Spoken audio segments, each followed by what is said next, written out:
चलिए, होपफुली आपको समझ आ गया। अब हम चलते हैं अपने एनसीईआरटी के न्यूमेरिकल के ऊपर। जबरदस्त न्यूमेरिकल है और आपको समझना है पहले तो ये। ठीक है बच्चों, यही न्यूमेरिकल्स कॉम्पिटिटिव एग्जाम में घुमा के दे देते हैं, बच्चे इनको करते नहीं है। पहले सवाल को समझते हैं। आइए हम सब सवाल को रीड करते हैं, क्या बोलता है।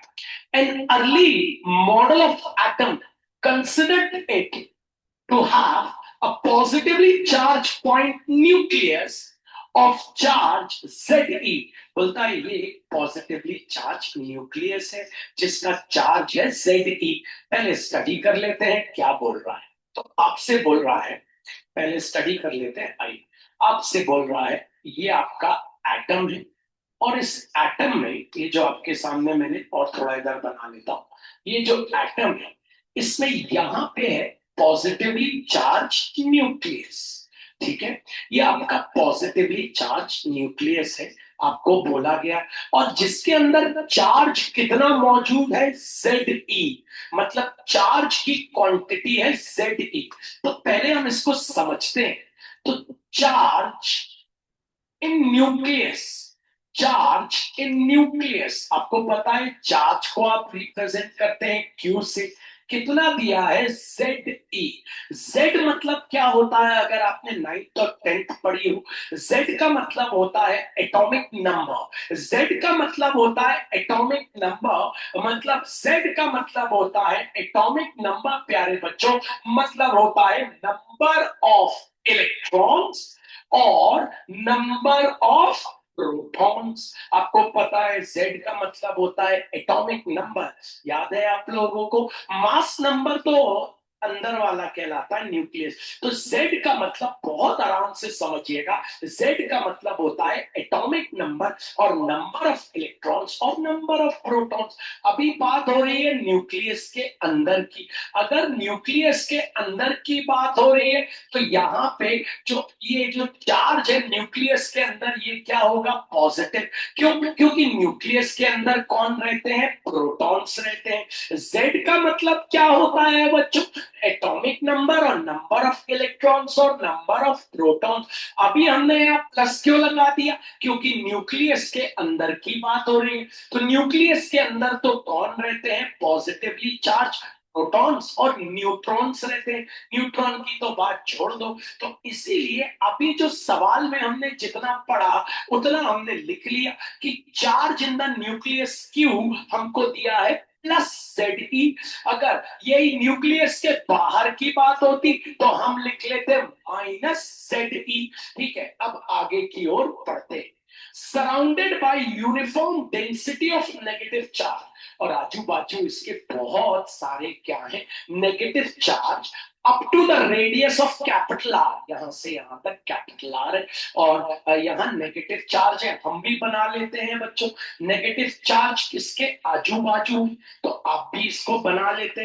तो चलिए, तो ये हमने बना लिए बच्चों नेगेटिव चार्ज। ये नेगेटिव चार्ज हमारे बन गए, इसके आजू बाजू आप देख रहे हैं। तो दीज आर व्हाट बच्चों, नेगेटिव चार्ज बना लिए। ठीक है, कहां तक है नेगेटिव चार्ज, ठीक है, up to the radius of capital R. तो भैया यहां से यहां तक हम कैपिटल आर मार्क कर लेते हैं, इसको ओ ले लेते हैं थोड़ी देर के लिए। और यहां से यहां तक क्या है हमारा, कैपिटल आर। यहाँ पे क्या है, पूरे क्या है, नेगेटिव चार्ज। ठीक है, अब आगे बोलता है the atom is whole is neutral. The atom is a whole is neutral. अब एटम क्या है, न्यूट्रल। मतलब जितने पॉजिटिव चार्ज अंदर है न्यूक्लियस के, उतने ही नेगेटिव चार्ज न्यूक्लियस के बाहर है। तो एटम इज न्यूट्रल, मतलब तो जितने भी नेगेटिव चार्ज और पॉजिटिव चार्ज इक्वल है। तो हम बोल सकते हैं देयरफॉर नेगेटिव चार्ज कितने हो गए, -Ze। तभी तो +Ze -Ze कटेगा और एटम आ जाएगा न्यूट्रल। सवाल को हमने इतना समझा, फिर से समझते हैं। एक आपको एटम का मॉडल दिया हुआ है, उसके सेंटर में दिया हुआ है न्यूक्लियस। न्यूक्लियस का चार्ज दिया है +Ze। जेड का मतलब होता है या तो नंबर ऑफ प्रोटॉन्स या तो number of electron. Number of proton होंगे तो +Ze, क्योंकि न्यूक्लियस के अंदर रहते हैं प्रोटॉन। और अगर न्यूक्लियस के बाहर की बात करें तो आपको पता है न्यूक्लियस के बाहर इलेक्ट्रॉन कितने हैं, -Ze। क्यों ले लिया मैंने दोनों को सेम, क्योंकि क्वेश्चन में बोल रहा है आपसे कि the atom as a whole is neutral, मतलब आपका एटम न्यूट्रल है। एटम न्यूट्रल कब होता है, जब नंबर ऑफ पॉजिटिव चार्ज और number of negative charge equal होते हैं। तो भैया तो टोटल नेगेटिव चार्ज ये येलो वाले कितने, 1 2 3 4 5 6 को गिनेंगे तो ये है -Ze। और प्लस वाले कितने, 1 2 3 4 गिनेंगे तो क्या है, +Ze। तो ये अपन को गिनती दे दी गई है। अब सवाल को आगे बढ़ाते हैं बच्चों। What is the electric field at a distance r from the nucleus? Small r. What is the electric field at a distance r from the nucleus? ठीक है भैया, इलेक्ट्रिक फील्ड निकालनी है डिस्टेंस r से न्यूक्लियस। तो ये radius मत समझ लेना थोड़ी देर के, न्यूक्लियस से डिस्टेंस r है, थोड़ी देर के लिए ऐसा समझ। तो चलते हैं न्यूक्लियस से डिस्टेंस r, तो हम भी बना लेते हैं न्यूक्लियस से डिस्टेंस r, मान लेते हैं रेडियस ही मान सकते हैं क्योंकि फिगर में रेडियस जैसा ही लग रहा। तो ये हो गया आपके आर डिस्टेंस पे, यहां कहीं पे आपको क्या निकालनी है, इलेक्ट्रिक फील्ड। समझिएगा, इस पॉइंट पे कहीं पे आपको क्या निकालनी है, इलेक्ट्रिक फील्ड। ये पॉइंट को मैं ले लेता हूं टी, आपको टी पे क्या निकालनी है, इलेक्ट्रिक फील्ड। पहले एक, फिर दूसरा आर, ये बाहर भी बोल रहा है, पहले तो यहां बोल रहा है। तो चलिए निकालते हैं इलेक्ट्रिक फील्ड। इलेक्ट्रिक फील्ड मतलब क्या, आप सबको पता है, ई निकालनी। कौन से पॉइंट पे निकालनी है, टी पे। तो भैया इलेक्ट्रिक फील्ड जो है वो गॉस लॉ में क्या आता है, हाँ भैया, integration of E vector dot ds vector, E आता है। ठीक है भैया, तो इस पॉइंट पे इलेक्ट्रिक फील्ड अगर हमको निकालनी है तो हम सबसे पहले इस पॉइंट पे गॉसियन सरफेस बना लेते हैं ताकि आसानी से हम उससे इलेक्ट्रिक फील्ड निकाल पाए। ये बन गया हमारा क्या, गॉसियन सरफेस। ठीक है, क्योंकि जहां पे इलेक्ट्रिक फील्ड निकालनी है वहां पे आपको बनाना पड़ेगा गॉसियन सरफेस। इस पॉइंट पे आपको इलेक्ट्रिक फील्ड निकालनी। चार्ज बहुत सारे हैं, ये मत सोचना कि चार्ज है ही नहीं, यहाँ पॉजिटिव भी है और नेगेटिव भी है। किस पॉइंट पे आप पहले इलेक्ट्रिक फील्ड निकाल रहे हैं बच्चों, डी पॉइंट पे निकाल रहे हैं। तो चलिए निकालते हैं। ठीक है, तो सबसे पहले केस 1 लेते हैं। ठीक, इलेक्ट्रिक फील्ड निकाल रहे हैं कहां पे बच्चों, एट पॉइंट टी। मेहनत करिएगा बच्चों, बैठे मत रहिए। गॉसियन सरफेस हमने बना लिया है। ठीक है, गॉसियन सरफेस ये कौन सा है, बाहर वाला, व्हाइट वाला। तो निकालते हैं। तो आपको पता है गॉस लॉ कहता है इंटीग्रेशन ऑफ ई वेक्टर, आपको पता है। अब ये छोटा सा, अब आपको पता है कि इलेक्ट्रिक फील्ड मतलब क्या होती है, आपको पता है इलेक्ट्रिक फील्ड लाइंस होती है, वो ये आपको निकालनी है। तो ये इसको क्रॉस कर रही है, इतने से सरफेस को क्रॉस कर रही है, इतने से सरफेस पे, बहुत छोटा सरफेस है, इसलिए आप क्या बोलेंगे, integration of E vector dot T A भी ले सकते हैं, टी एस भी ले सकते हैं, एस ले लेंगे तो अच्छा रहेगा। ठीक है, तो इस पॉइंट को भी एस नाम दे देता हूं, फिर टी को काट देता हूं और एस नाम दे देता हूं, तो एट पॉइंट एस। ठीक है, इसका फॉर्मूला क्या होता है बच्चों, क्यू अपॉन एप्सिलॉन नॉट। अब आप सभी को पता है इलेक्ट्रिक फील्ड आपको निकालनी, यहां फॉर्मूला लग जाएगा क्या बच्चों, E T S cos theta equals to Q. Q मतलब क्या होता है, चार्ज। मतलब ये जो पूरा सरफेस है इसमें कितने चार्ज हैं आपको निकालने पड़ेंगे। क्यू मतलब ये जो एस पॉइंट के अंदर जो सरफेस है उसमें आपको चार्ज निकालने पड़ेंगे। तो भैया कौन कौन से चार्ज है, एक अंदर वाले न्यूक्लियस के चार्ज तो पता है +Ze, लेकिन इस रिंग के चार्ज नहीं पता। इस रिंग के चार्ज जब तक, क्योंकि हमें टोटल चार्ज चाहिए, टोटल चार्ज में किस किस किसके चार्ज चाहिए? एक तो न्यूक्लियस के अंदर के चार्ज चाहिए, और दूसरा ये जो शेल टाइप का देख रहे हैं, इसके अंदर कितने चार्ज है वो चाहिए। तो इसके अंदर के चार्ज कितने हैं बच्चों? ZE, और यहाँ के चार्ज -ZE मत बोल देना, -ZE तो पूरे हैं। तो ये जो शेल टाइप का दिख रहा है, इसके अगर चार्ज हमने निकाल लिए तो इसके चार्ज में हम क्या ऐड कर देंगे? ZE, तो हमारे पास टोटल चार्ज आ जाएंगे। क्योंकि हमें पॉइंट S पे इलेक्ट्रिक फील्ड निकालनी है, तो पॉइंट S आपको पता है, मतलब ये पूरा गोला मतलब अंदर के पूरे चार्ज, अंदर के पूरे चार्ज मतलब किसका चार्ज? न्यूक्लियस के अंदर का चार्ज, प्लस ये जो रिंग बन रहा है उसका चार्ज। न्यूक्लियस के अंदर का चार्ज तो पता है कितना है, ZE, लेकिन रिंग का चार्ज हमें अभी नहीं पता। अगर रिंग का चार्ज पता चल जाए तो फिर हम वो ZE में ऐड कर देंगे और आ जाएगा टोटल चार्ज। ठीक है भैया, तो अभी हमें ये निकालना पड़ेगा। तो अभी तो थोड़ी देर के लिए Q लिख देते हैं अपॉन एप्सिलॉन नॉट।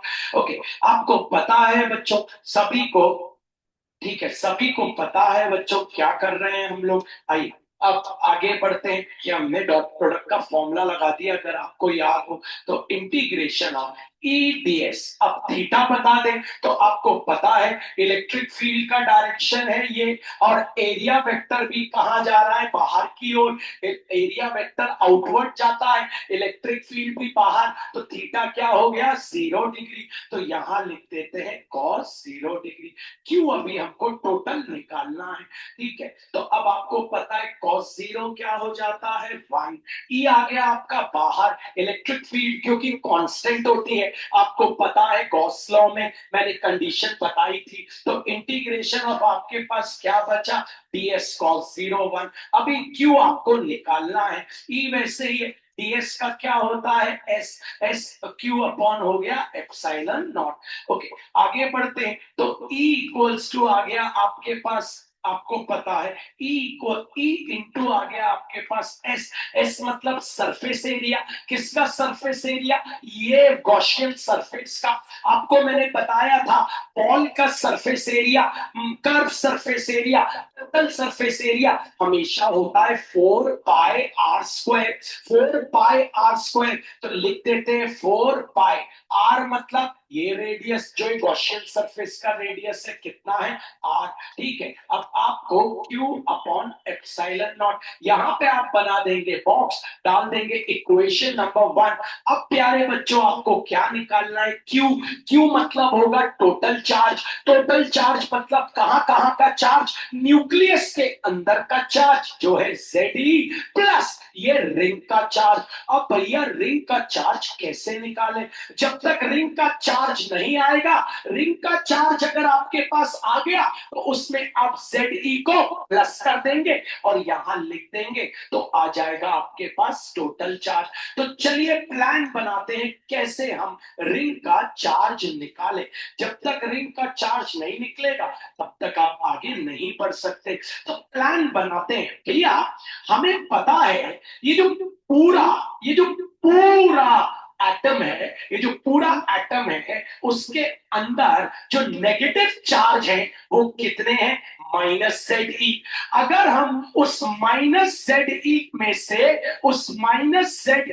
से सुनिएगा ध्यान से, उस -ZE में से ये गॉसियन सरफेस के अंदर के, ये गॉसियन, सुनना किसमें से हमको क्या निकालना है बच्चों? हमको ये रिंग का चार्ज निकालना है। क्योंकि रिंग का चार्ज अगर आ गया हमारे पास तो फिर सारी चीजें आ गई हमारे पास। अगर ये रिंग का चार्ज हमारे पास आ गया तो सारी चीजें आ गई। हमें पता है टोटल चार्ज इसमें कितना है बच्चों? टोटल चार्ज कितना है इसमें आप सबको पता है। टोटल चार्ज है इसमें कितना? जो नेगेटिव चार्ज है वो क्या है? -ZE। अगर हम, आपको पता है वो जो हमारा टोटल चार्ज है इसमें, आप देख रहे हो ये बंदा, इसमें से अगर हम कुछ माइनस करें तो क्या ये आ सकता है? यहाँ पे बच्चों को बहुत कंफ्यूजन हो जाता है कि माइनस करेंगे तो कैसे आएगा भैया। इसीलिए मैं माइनस प्लस वाले फंडामेंटल पे नहीं चलूंगा, मुझे किसका चार्ज निकालना है, इस रिंग का। तो चलिए मैं आपको एक बहुत बेहतरीन और जबरदस्त मेथड सिखाता हूं। सबसे पहले तो आप लिख लेना कि total total negative charge, total negative charge in, ये पूरे sphere in volume 4/3 pi capital R cube equals to minus Z E, है या नहीं? हाँ भैया, ये पूरे 4/3 कैपिटल आर क्यूब क्यों लिया? क्योंकि मैं बात कर रहा हूं पूरे की। इस पूरे स्फीयर में, मतलब जिसका वॉल्यूम 4/3 कैपिटल आर क्यूब है, उसमें कितना नेगेटिव चार्ज है? माइनस जेड ई, है या नहीं? पीले पीले वाले पूरे स्फीयर में, मतलब वॉल्यूम हम बात करें, ये पूरे इस वॉल्यूम में कितने चार्ज है? माइनस जेड ई। हमको ये अंदर के निकालने हैं, रिंग वाले हमको निकालने। ठीक है, अब देखिएगा, टोटल नेगेटिव चार्ज, ठीक है, थोड़ा सा मैथ्स करते हैं। उठा के इसको ले जाते हैं नीचे, तो हम बोलेंगे total negative charge in one volume. जब ये नीचे जाएगा तो वन बचेगा, या वन वॉल्यूम को हम यूनिट वॉल्यूम भी बोल सकते हैं। इन यूनिट वॉल्यूम कितना हो गया? Minus Z E upon 4/3 pi capital R cube. होगा नहीं होगा? तो भैया टोटल नेगेटिव चार्ज आ गए यूनिट वॉल्यूम में, मतलब एक आम की कीमत आ गई। एक आम 10 रुपए का आता है, तो 5 आम कितने के आएंगे? 50 रुपए के। एक आम 2 रुपए का आता है, तो 4 आम कितने के आएंगे? 8 रुपए के। हमारे पास भी एक आम की कीमत आ गई, हमको किसका चार्ज निकालना है? ये जो गॉसियन सरफेस के अंदर माइनस वाले charge. Therefore total negative charge, total negative charge इन कितना? ये इसके अंदर के निकालने, मतलब एक वॉल्यूम में इतने, तो इसका वॉल्यूम क्या हो जाएगा? 4/3 पाई स्मॉल आर क्यूब। इसके अंदर क्योंकि ये 4/3 पाई स्मॉल आर क्यूब है, एक यूनिट वॉल्यूम, एक आम इतने रुपए का आता है।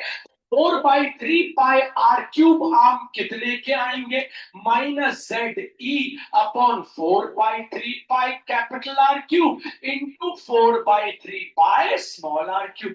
4/3 पाई हो गया कैंसिल। तो भैया minus Z E into small R cube upon capital R cube आ गए इसके अंदर के नेगेटिव चार्ज। अब ये आ गए इसके अंदर के negative charge. Therefore total charge Q कितना आ जाएगा भैया? अंदर वाले कितने हैं भैया? Plus Z E. और ये जो वाले कितने आ गए भैया? Minus Z E into small R cube upon capital R cube. मैंने यहां यूज किया यूनिटरी मेथड। मैं जानता हूं कई बच्चों को ये बात सिर के ऊपर से निकल गई, वरना यहाँ टीचर चार्ज डेंसिटी यूज करके करता है। मतलब ये क्वेश्चन मैंने थोड़ा डिफरेंट तरीके से किया। आइए वापस देखते हैं। बैठे मत रहिएगा, बैठे रहेंगे तो कोई मतलब ही नहीं निकलता, सवाल में कोई मतलब नहीं है। यही पार्ट बस टफ है। ये वाला पार्ट तो बहुत ही आसान है। अगर यहाँ पे हमें इलेक्ट्रिक फील्ड निकालनी है तो जीरो हो जाएगी, क्योंकि आउटसाइड है गॉसियन सरफेस के, है ना। ये तो दूसरा पार्ट बहुत इजी है। पहला पार्ट मेहनत करिएगा, बैठे मत रहिए, क्योंकि मैं आपसे बीच में पूछ सकता हूं। तो बोलता है आपके पास एक एटम है। उस एटम के सेंटर में क्या है? न्यूक्लियस। और न्यूक्लियस का जो चार्ज आपको दिया है वो क्या है? आपको पता है, आपको दिया हुआ है जेड ई। तो हम लिख लेते हैं भैया। तो चार्ज ऑफ न्यूक्लियस आपको कितना दिया हुआ है? Plus Z E. ठीक है, अब आपसे बोलता है कि ये जो न्यूक्लियस है इसके बाहर क्या है, यूनिफॉर्मली इलेक्ट्रॉन्स डिस्ट्रीब्यूटेड है। और ये इलेक्ट्रॉन्स ऐसे फैले हुए हैं इसके बाहर, आप देख रहे हैं इस पैटर्न में ये इलेक्ट्रॉन्स यहाँ फैले हुए। अब आपको टीचर बोलता है एटम इलेक्ट्रिकली न्यूट्रल है। इसका मतलब ये जो न्यूक्लियस के बाहर, जो न्यूक्लियस के outside number of negative charge कितने हैं आपको पता है, number of negative charge that is फिर से क्यू कितना हो जाएगा माइनस जेड ई। ठीक है, अब आपसे बोलता है कि आर डिस्टेंस पे मैग्नेटिक फील्ड ज्ञात करो, सॉरी इलेक्ट्रिक फील्ड ज्ञात करो। आर डिस्टेंस तो यहां से हम ले लेते हैं ये आर हो गया, ये रेडियस स्मॉल आर। आपको यहां पे निकालना है क्या बच्चों, इलेक्ट्रिक फील्ड इस पॉइंट एस पे। अगर आपको इलेक्ट्रिक और आपको बड़े वाले का रेडियस क्या दिया हुआ है बच्चों, कैपिटल आर। ठीक है, यहां पे आपको अगर इलेक्ट्रिक फील्ड निकालनी है तो गॉस लॉ से ही निकालिएगा, अन्यथा इलेक्ट्रिक फील्ड निकालने के लिए आपको अलग अलग सरफेस बना के मैथ्स करना पड़ेगा। तो गॉस लॉ के लिए आप पहले बना लेंगे गॉसियन सरफेस, तो ये बन गया आपका गॉसियन सरफेस। तो गॉसियन सरफेस बनाने के बाद अब आपको इस पॉइंट पे निकालनी है क्या बच्चों, इलेक्ट्रिक फील्ड। तो आपको पता है आप गॉस लॉ लगाएंगे, तो बाय गॉस लॉ आपने लगाया, उसी में इलेक्ट्रिक फील्ड आता है। तो integration of E vector dot DS vector, DS इसलिए क्योंकि छोटा सा सरफेस ले रहे हैं, आपको फॉर्मूला पता है Q अपॉन एप्सिलॉन नॉट। ठीक है, यहाँ पे डॉट प्रोडक्ट लगा देंगे, क्या हो जाएगा, E D S cos theta equals to Q upon epsilon naught. Okay, अब आपको पता है कॉस थीटा क्या हो जाएगा, एरिया वेक्टर बाहर की ओर आउटवर्ड जाएगा, इलेक्ट्रिक फील्ड भी बाहर, दोनों एक दूसरे के ऊपर, तो थीटा हो गया 0। ई कांस्टेंट है बाहर, तो ई इंटीग्रेशन ऑफ डीएस, और ये हो गया cos 0 डिग्री। अभी तक क्यू की बात नहीं कर रहे, अंडरस्टैंड करिएगा। तो ई डीएस का क्या हो जाएगा, एस cos 0 हो जाएगा 1 Q upon epsilon not. S मतलब होगा सरफेस एरिया किसका, गॉसियन सरफेस का। सरफेस एरिया ऑफ स्फीयर होता है 4 पाई आर स्क्वायर, तो 4 पाई आर कौन सा लेंगे, छोटा वाला, तो हो गया 4 pi R square Q upon epsilon naught. अब आपको बस क्या निकालना है, क्यू। तो आपको ये सोचना है क्यू क्या है, क्यू है चार्ज। कौन सा चार्ज, जो गॉसियन सरफेस के अंदर है। क्यू है आपका चार्ज, कौन सा चार्ज, जो गॉसियन सरफेस के अंदर। तो गॉसियन सरफेस के अंदर तो दो प्रकार के चार्ज है, एक न्यूक्लियस के अंदर जो है Ze, और एक न्यूक्लियस के बाहर जो ये रिंग में है। अब आपको न्यूक्लियस के अंदर का चार्ज तो पता है प्लस Ze, लेकिन रिंग का चार्ज आपको नहीं पता। तो रिंग का चार्ज, नेगेटिव चार्ज कैसे निकालें, यही सोचते हैं लोग, तो प्लस या माइनस से चले जाते हैं। मैं आपको एक यूनिटरी मेथड सिखाने की कोशिश करूंगा, आइए देखते हैं। तो आपको पता है कि इस पूरे के अंदर, मेहनत करिएगा, ये पूरे के अंदर कितने नेगेटिव चार्ज हैं, आपको पता है माइनस Ze। तो आप लिखेंगे total negative charge, total negative charge in volume. कितना वॉल्यूम भैया, ये पूरे का वॉल्यूम। इन वॉल्यूम क्या होता है 4/3 पाई कैपिटल आर क्यूब। कितने नेगेटिव चार्ज है, माइनस Ze। अब इसको उठा के ले जाते हैं हम नीचे, तो हमारे पास आ गया total negative charge, total negative charge इन। अब ये नीचे गया तो इसकी जगह बचा 1 वॉल्यूम लिख सकना अच्छा नहीं लगता, इसलिए यूनिट वॉल्यूम लिख देते हैं। इन यूनिट वॉल्यूम कितना है भैया, वो नीचे चला गया, तो हो गया minus Ze upon 4/3 pi capital R cube. ठीक है, मतलब एक यूनिट वॉल्यूम में इतने नेगेटिव चार्ज है, एक यूनिट वॉल्यूम में इतने नेगेटिव चार्ज है। आपको किसके अंदर के नेगेटिव चार्ज चाहिए इसके अंदर के। अगर एक यूनिट वॉल्यूम में इतने नेगेटिव चार्ज हैं तो इस इतने वॉल्यूम में कितने नेगेटिव चार्ज होंगे?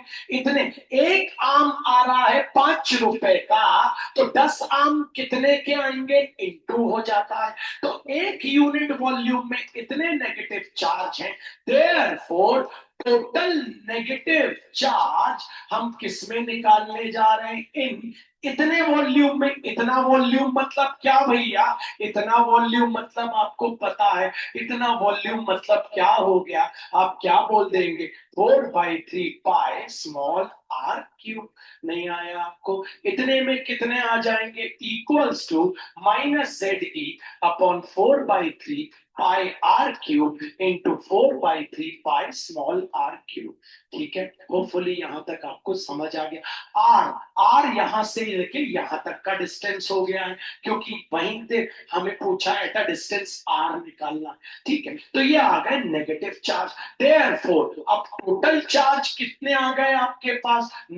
एक तो था अंदर वाला प्लस जेड ई, ये अंदर वाला प्लस जेड ई, और एक हो गया प्लस, तो फिर minus plus minus minus minus Z E. 4/3 pi cancel, upon क्या आ गया? आर क्यूब इंटू क्या हो गया? Small R cube. ये आ गए आपके पास। अब आप क्या करेंगे भैया? होपफुली यहां तक आपको समझ आ गया। अब आप इसकी वैल्यू कहाँ रखने वाले हैं? यहाँ पे थोड़ा सा दिमाग लगा के। तो चलिए, तो E इक्वल्स टू, सॉरी, पहले अभी पूरा सिंप्लीफाई करते हैं डायरेक्टली। तो E multiplied by 4 pi r square, Q कितना आ गया भैया? Z E minus Z E, ठीक है, into small R cube upon capital R cube, whole upon नीचे क्या चल रहा है? Epsilon not. होपफुली यहां तक हमको समझ आ गया।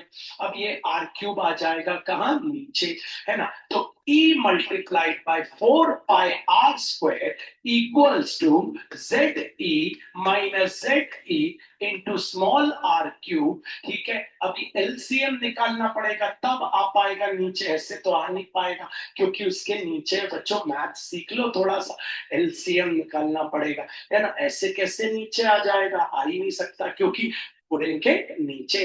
ठीक है, तो चलिए एलसीएम ले लेते हैं। उसके पहले आपको पता है एलसीएम कैसे आ जाएगा आपका? Capital R cube.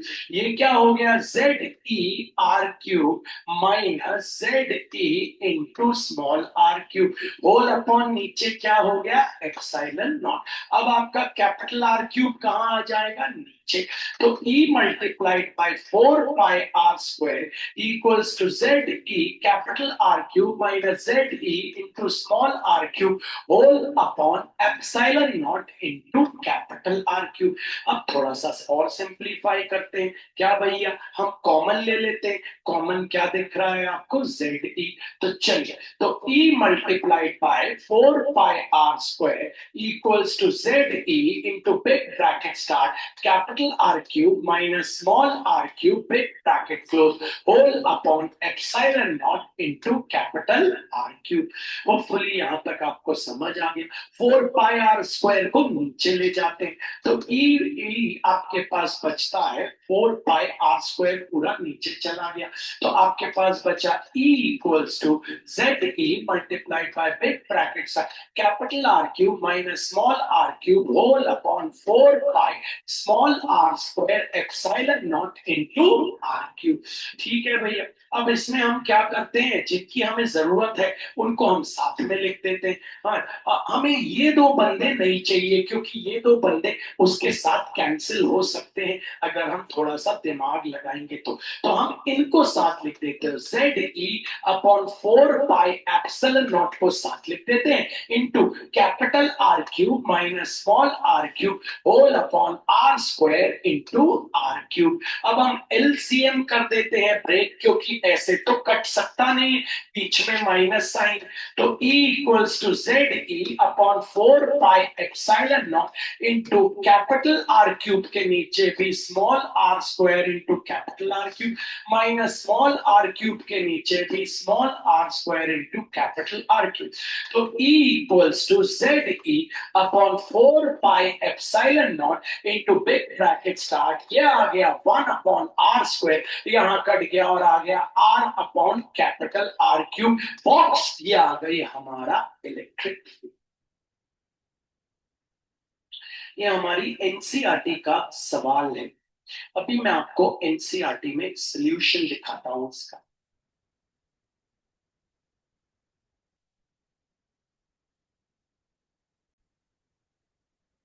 चलिए देखते हैं, ये एनसीईआरटी है अपनी। अपन ने सबसे पहले कौन सा केस किया? अपन ने केस किया था कौन सा वाला, आपको पता है? तो ये आ गया अपना ये answer, 1 upon R square minus small R upon capital R cube. इन्होंने देखिए कितनी जल्दी खत्म ही कर दी, स्टार्ट करते, पता नहीं क्या किया, तो स्टार्ट करते ही फिनिश कर दिया। इन्होंने चार्ज डेंसिटी का उपयोग किया, मैंने उपयोग नहीं किया, मैंने यूनिटरी मेथड का उपयोग किया, उससे ज्यादा आसानी से आपको समझ आओ। चलिए अब चलते हैं इसके नेक्स्ट टॉपिक पे। आपको पता है अभी अभी आपने, अब आप निकालेंगे कहां पे बच्चों? आपने आर डिस्टेंस पे निकाल लिया। अब आप निकालेंगे ये वाले आर डिस्टेंस पे, यहां पे आपको इस पॉइंट पे आपको निकालना है, क्या आपको पता है? तो चलिए निकालते हैं, होपफुली आप दिमाग लगा पाएंगे तो अच्छा। तो चलिए, ये हो गया आपका एटम, ये हो गया आपका न्यूक्लियस। अब आपको निकालना है इस पॉइंट पे, मतलब आर डिस्टेंस पे, कहां पे? आर डिस्टेंस, इस पॉइंट पे। तो लेते हैं case 2, electric field at T. ठीक है, अब अगर आपको electric field eight point T निकालना है तो यहां पर आपको पता है ना नेगेटिव चार्ज कहाँ है, आपको पता है? यहाँ पे पूरे हैं आपके नेगेटिव चार्ज। मेहनत करिएगा थोड़ा सा तो आप सीख जाए। ठीक है भैया, तो आप बना लेंगे क्वेश्चन सरफेस। ठीक है, अब आप दिमाग लगाएंगे, प्रोसेस करेंगे और आंसर ले आएंगे। इस पॉइंट पे आपको इलेक्ट्रिक फील्ड निकालनी है, किस पॉइंट पे? Point D. बिल्कुल आराम से, कोई टेंशन नहीं है, बिल्कुल जीरो आएगा आंसर, ये मेरी गारंटी है, क्योंकि बाहर है ये पॉइंट, आपको पता है ये चार्जेस से बाहर चला गया फिर भी। तो चलिए निकालते हैं। तो integration of E vector dot DS, DS क्यों? क्योंकि छोटा सा surface area equals to Q upon epsilon naught. तो आपको पता है यहाँ आपका डॉट प्रोडक्ट ईडीएस क्या हो जाएगा? Cos theta. क्यू, क्यू मतलब इस पॉइंट के अंदर जितने भी टोटल चार्ज है, तो इस पॉइंट के अंदर एक तो आपको पता है प्लस जेड ई चार्ज है जो यहां है, और एक आपको पता है minus Z E charge, whole upon epsilon naught. आगे बढ़ते हैं, और थीटा आपको पता है ये हो गया आपका एरिया वेक्टर बाहर की तरफ, और इलेक्ट्रिक फील्ड भी यही, तो थीटा हो गया 0। तो आ गया आपका E D S cos 0 degree equals to 0 upon epsilon naught. तो आपको पता है ये आ गया आपका cos 0 1 होता है इक्वल्स टू 0 अपॉन एनीथिंग हो गया 0। तो यहाँ फॉर्मूला लगा लेंगे, तो आपका आपको फॉर्मूला लग चुका है, सॉरी, ई बाहर निकाल लेंगे क्योंकि ई कांस्टेंट है। डीएस आपको पता है इक्वल्स टू 0। अब डीएस का आपको पता है क्या होता है भैया? आपको पता है डीएस का एस होता है, तो E into S equals to 0। आपको पता है एस मतलब सरफेस एरिया, आपको पता है एस मतलब सरफेस एरिया। किसी भी चीज का सरफेस एरिया कभी 0 नहीं हो सकता। ये आप देख रहे हैं तो सारा सरफेस एरिया, तो आप लिख देंगे since surface area can not be 0, surface area can not be 0। Surface area देखिए 0 दिख रहा है क्या आपको? नहीं। तो बच्चों देयरफॉर क्या 0 होगा? इलेक्ट्रिक फील्ड इक्वल्स टू 0, क्योंकि सरफेस एरिया तो कभी किसी चीज का 0 हो ही नहीं सकता, तो इलेक्ट्रिक फील्ड हो जाएगी 0। ये था हमारा केस नंबर 2। तो केस नंबर 1, केस नंबर 2 हमने कर दिया। अब केस नंबर 3 करेंगे। अभी हमने बाहर लिया था, अब बिल्कुल सरफेस पे ले लेंगे आर। अभी हमने कहा लिया था थोड़ा सा बाहर, अब उसके सरफेस पे ले लेंगे। अगर उसके सरफेस पे आर ले लेंगे ना बच्चों, ये यहाँ पे, तो यही आर हो जाएगा, तब भी आपकी इलेक्ट्रिक फील्ड 0 आएगी, मेरी गारंटी। कैसे, अब मैं आपको बताता हूं, तो चलिए देखते हैं। तो किस तरीके से आप ये क्वेश्चन कर रहे हैं, ये बहुत काउंट होता है। कठिन सिर्फ क्या है, केस 1, केस 1 बस कठिन है, केस 2 कठिन नहीं है, केस 3 कठिन है। तो आ जाइए एक बार और आप देख लीजिए इसको।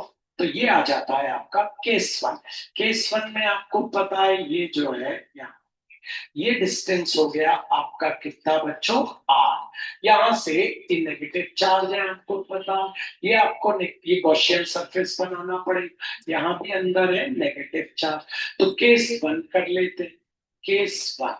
तो आपको पता है केस 1 मतलब electric field at S, S ले लेते हैं, इलेक्ट्रिक फील्ड एट एस। तो आप निकाल रहे हैं एट एस, कैसे निकालेंगे, गॉस लॉ। तो आपको पता है E vector dot D S vector equals to आपको क्यू अपॉन एप्सिलॉन नॉट। तो मैं डायरेक्टली कर दूं बच्चों, इसका डायरेक्ट आंसर लिख दूं, आ जाएगा ई मल्टीप्लाइड बाय एस।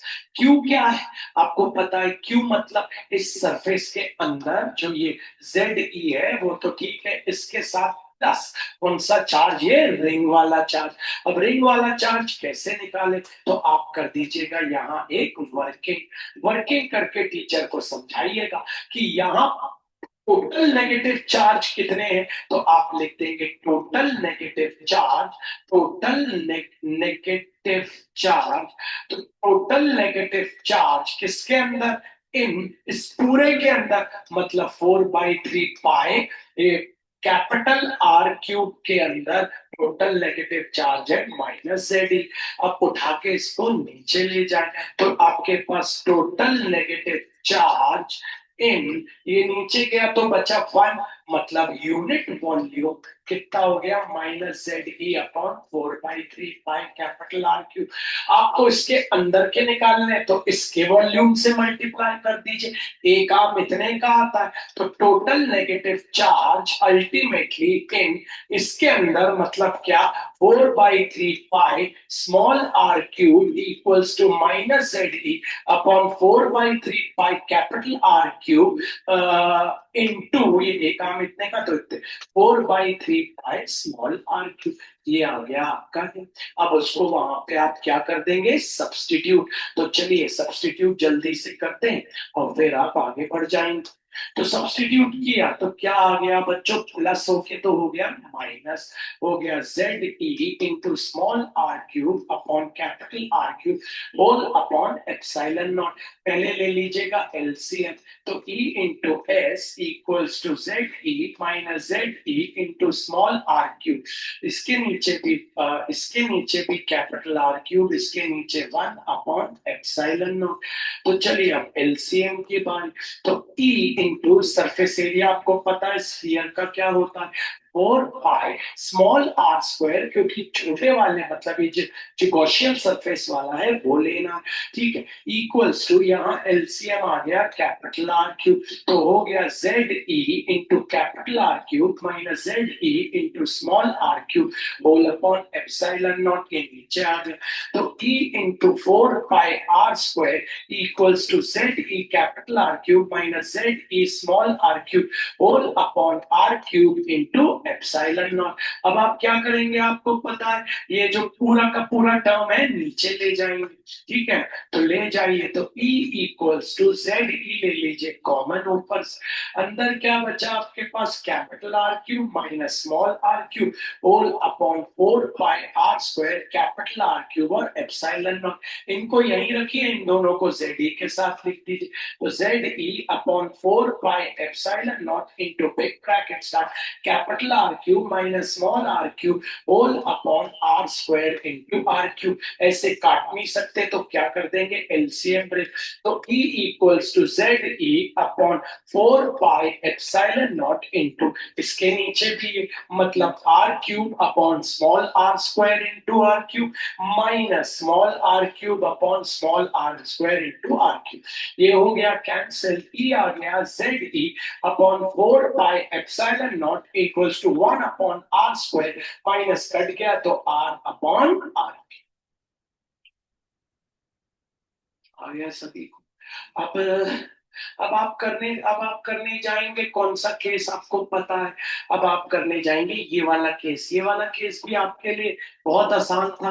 कौन से केस की बात कर रहा हूं, है ना, केस नंबर 2। कहाँ रख रहे हैं, ये यहाँ पे एट पॉइंट।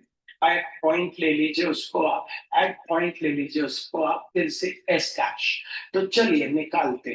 तो केस 2, तो आपने किया case 2 electric field at S dash, Gauss law लगाया, हो गया E vector dot DS vector equals to Q upon epsilon naught. फिर डायरेक्टली लिख दूं बच्चों, ये आपका पता है क्या आ जाएगा, ई इंटू एस। क्यू मतलब ये जो सरफेस के अंदर जितने चार्ज है, तो एक तो है प्लस जेड ई और एक है माइनस जेड ई। तो plus Z E minus Z E upon epsilon naught. तो ई इंटू एस आ गया कितना, 0। क्या एस का भी 0 हो सकता है, कोई सरफेस एरिया यहाँ तो दिख रहा है, surface area, since S can not be 0।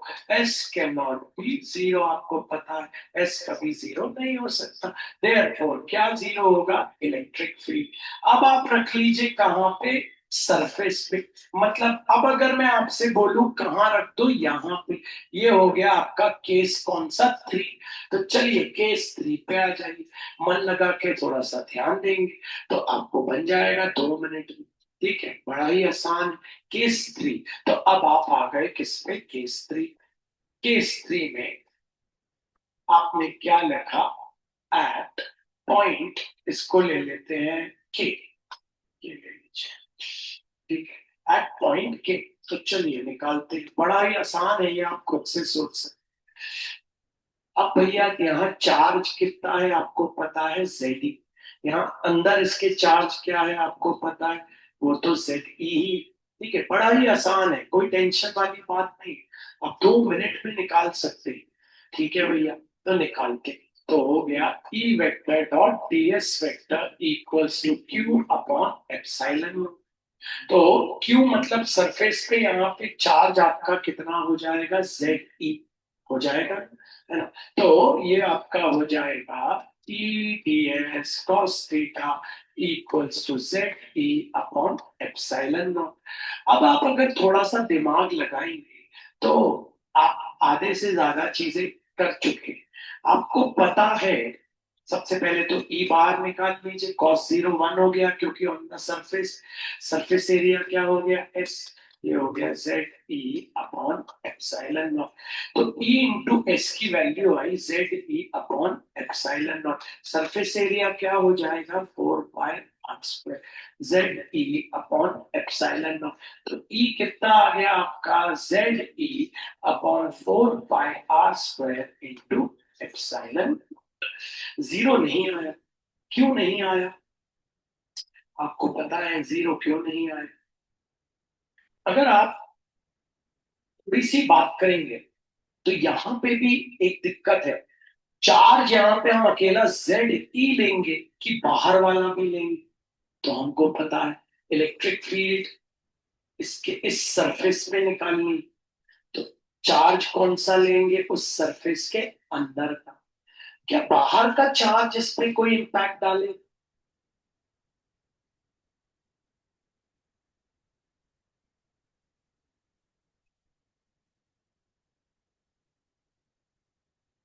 बाहर भी तो चार्ज है।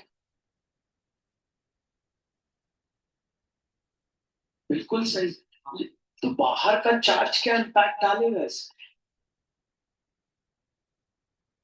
बताइए। हाँ डाले। तो क्या होगा, यहाँ पे जो कैपिटल आर है ना, वो भी क्या हो जाएगा, स्मॉल आर, जब टोटल चार्ज निकालेंगे। हो जाएगा ना, एक से कट जाएगा, क्या हो जाएगा, देखो अल्टीमेटली आंसर आ जाएगा 0। तो ये तीसरा केस, अभी रुक जाते हैं, आपको समझ नहीं आया डीप में जाके समझाऊंगा। तो बाहर का चार्ज भी इम्पैक्ट डालेंगे, ठीक। तो आज हमने दो केस कर लिए, तीसरा केस हम अगली क्लास में करेंगे। आपको दो करने हैं, कहाँ पे, एक तो बाहर और एक तो अंदर, मतलब थोड़ा सा दूर, ठीक है। सभी को मार्क में चेंज, मैं निकालू।